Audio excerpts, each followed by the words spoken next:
はい、こんにちは、森です。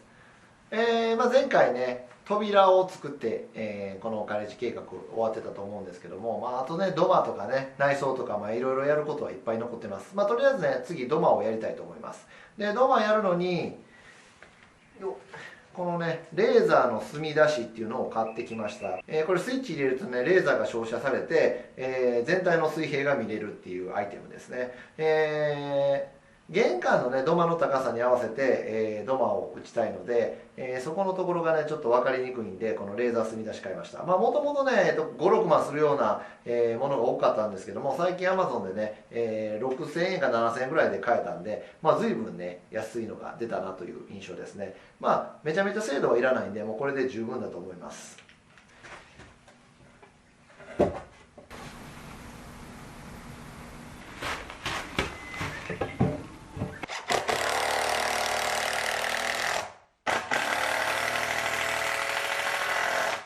使い方は簡単。このスイッチを入れて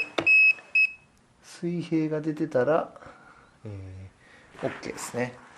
こんな感じで今ちょうどね、基礎のレベルに合ってます。こういう感じでね、こういう感じですね。見えるかな。今赤いポイントが出てるところが、水平になってます。でこれに合わせて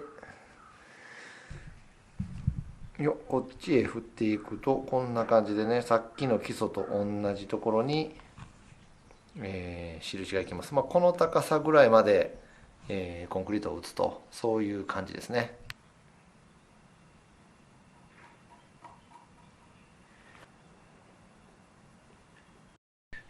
こんな感じでね、レーザーの印に沿って型枠にライン入れてます。これに、平行、これが水平が出てる感じですね。この前リサイクルショップでね、防爆の蛍光灯を見つけたんで、ちょっと買ってみました。これね、今ぶら下げてコンセントに挿したら使えてるだけみたいな感じにしてます。まだスイッチも何も配線もやってません。で、これも買ってきました。さっきのね、蛍光灯と2個セットで3000円。お買い得って感じですかね。一応両方ついたんでね、Q も、全部ね、使える感じです。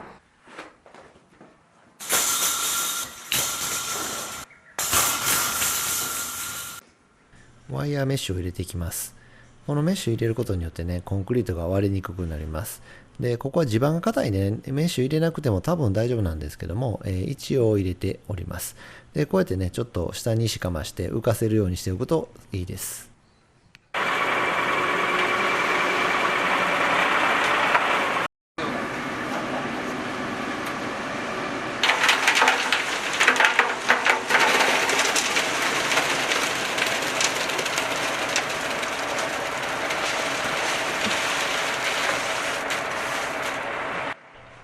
今回使う生コンの量が 2.5 リューベ、だいたいね4メーターの6メーターぐらいの、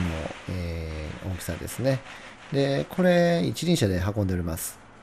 手でね引っ張るとものすごく大変なんで、こうやってちょっとずつね一輪車で配っていくと、均等にするときにねとても楽です。専門でね、こればっかりやってる方だと、シューターとかねポンプ車呼んだりとかすることもあると思うんですけども、個人でね簡単にする場合はこうやって一輪車で配っていくっていうのが、いいですね。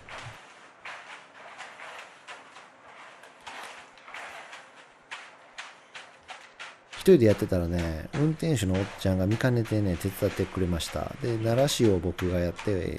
運転手のね、方がこうやって一輪車でね、運んでくれました。これはね、めちゃめちゃ助かりましたね。これ、結構暑い日にやってたんで、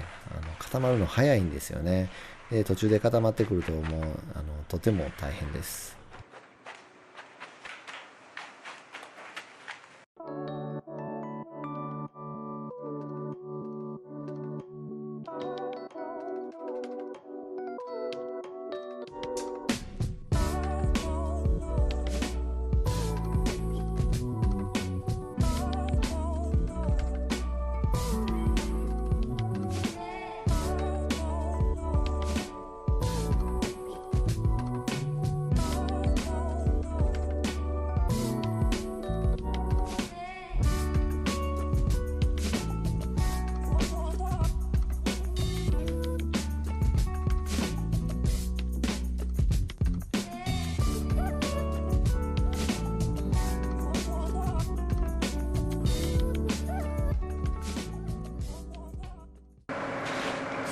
嫌やないけど魚仕事は好き。僕はね、プロの魚屋さんでも何でもないんですけども、ガレージの仕事をしてるんで、土間を打つ機会ね、ちょいちょいありました。で、以前に知り合いの魚屋さんに土間を打ってもらった時に、そのやってる様子を見てね、見よう見まねでいつもやってるっていう感じですね。なので、僕のやり方がね、全部正しいかっていうと多分ね、間違いもあると思います。で、今、木の棒でトントンやってるのがね、これ 1x4 の棒で、水平、やっぱりどうしても凹凸はあるんで、それを取っていってる感じですね。で、この黄色い、左官のコテはプラスチックです。で、この裏側がちょっとボコボコしてて、これでやるとなんか砂利が沈みやすいとかなんとか言ってたと思います。で、ちょっと大きめのコテで鳴らしていきます。で、これね、左官を仕事をしている時に、扉開けてるんですけども、もうツバメが入ってきてね、大変でしたね。頭の上にうんち落とされなくてよかったです。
はい、午前中にね、なんとか打てました。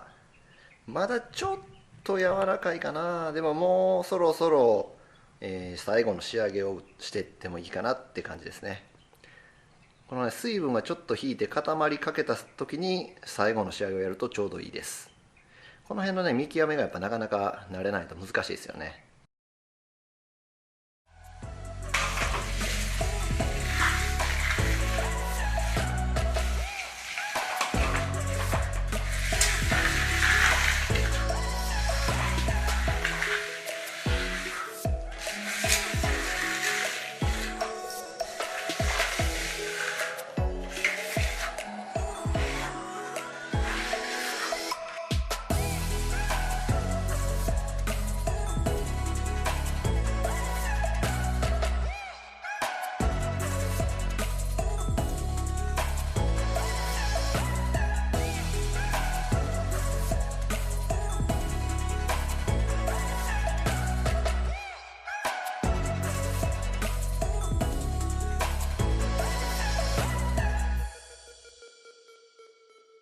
はい、土間打ち終わりました。まだちょっとね、完全降下してないんで、こういうバイクとかね、軽い車は入れれるんですけども、まだシムカ入れるのはちょっと無理ですね。まだね、全然内装もできてないんで、かっこよくもなんともないんですけども、今後の方針としては、右手のね、まだ壁ができてないんで、壁穴を埋めして、で、この床下のところもね、抜けっぱなしっていうわけにいかないんで、そこも蓋したいと思います。で、最終的には内装をしてね、ちょっと小綺麗にしたいと思います。やっぱりね、軒が深い分、こういう、昔のタイプの建物っていうのは光が入らないんですよね。中はやっぱ暗いです。なんで、できればなんか白系を塗って、で、床もね、色を塗りたいですね。で、床の色塗りはね、ちょっと今日、塗料屋さん行ってどんなのがいいっていう話を聞いてたんですけど、どうしてもね、まだ水分が上がってくるんで、1ヶ月ぐらい置いといた方がいいよって言われたんで、床の塗装はもうちょっと先にしたいと思います。その間にね、内装とかね、その辺を進めていきたいと思います。この古谷のね、リフォーム、リノベーション、興味ある方は結構多いと思うんですけども、やっぱり大変はやっぱ大変ですね。で、難しいかどうかっていうとね、やっぱり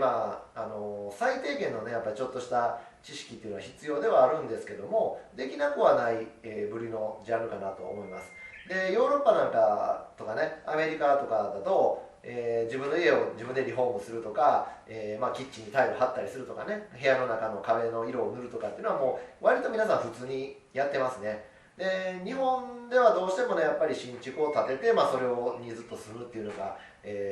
一般的だと思うんですけども、ヨーロッパなんかはアパートでさえがね、こう入ったらもう自分で色を塗るみたいなところが、多いっていうのを聞きますね。で、場所によってはね、やっぱり人によってはね、こう家をリフォームしておいて、で良くなって、そこそこ住んで、また違うこうちょっと安めで大きい物件とかね、そういうのを見つけたらそっちにまた移り住んで、こう今まで住んでた家をそこそこの高値で売ってねやるとか、そうやってこう宿替えをしてリフォームして、こう値段を高くしていって家に住むっていう、そういうやり方をしてる人もやっぱりいますね。なかなか日本の住宅事情いろいろ厳しいものはあると思うんですけども、田舎でねこういう古い家っていうのは余ってるパターンっていうのはやっぱり多いと思いますね。でこれから先ね、やっぱりそういった建物物件っていうのも結構出てくると思うんで、やっぱり有効活用するっていうのが大事だと思うんですよね。でいろいろあるんですよ。やっぱ古い家住みにくいとか間取りが悪いとかね。ここなんかでもね、南側に風呂とトイレがついてて、で北側になんかねこう居住スペースがあったりとか、縁側の方とかね、こっちの仏間の方が結構こう景色のいいところになってたりとかして、なんかこう作りがねちょっとこう今風な考え方とは全然違って、で、その辺がやっぱりこうネックになってくるんですね。でやっぱり元の形に依存してしまうんで、こう快適に住めるような動線とかね、水回りのラインを作ろうと思うとやっぱりとても大変です。今回これガレージにしようと思ったのも、やっぱりその住むとなるといろいろ難しい面があるんで、こういうふうにね、ガレージ化して、ででも今の時点でね、まだこっち側の部屋とかね、こっち側左手も、やろうと思えばまだまだいろいろ改装していけるんで、最終的にこうね全部土間にしてしまっても面白いかなとも、今のところ思っております。なかなかね、全部いっぺんにできないんで、ちょっとずつやっていくっていうスタンスで、いこうと思います。こうやってねガレージに座っていろいろこういうふうにしようかなとかね、どういう内装にしようかなって考えてるだけでもね相当楽しいですね、やっぱりね。